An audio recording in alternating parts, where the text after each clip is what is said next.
Secretary గారికి, ఇక్కడ ఉన్నటువంటి పెద్దలందరికీ, మహిళలకి, ప్రతి ఒక్కరికి పేరు పేరున కళాభివందనాలు తెలియజేస్తా ఉన్నాం.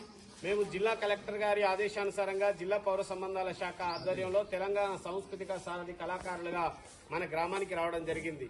మేము వచ్చిన విషయం ఏంటంటే, ప్రతి ఒక్కరు కూడా ఈ ఎండల్లో ఎండలు స్టార్ట్ అవుతున్నాయి కనుక ఈ ఎండల గురించి కొంత మనం తెలుసుకోవాలి.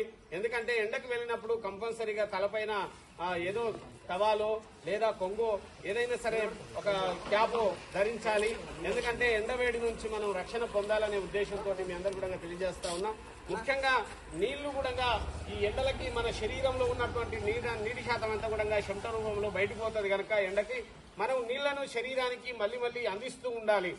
అందిస్తుండాలంటే మనం పనులకు వెళ్ళినప్పుడు కంపల్సరీగా వాటర్ బాటిల్ కంపల్సరీగా తీసుకువెళ్ళి పనులకు వెళ్ళాలి.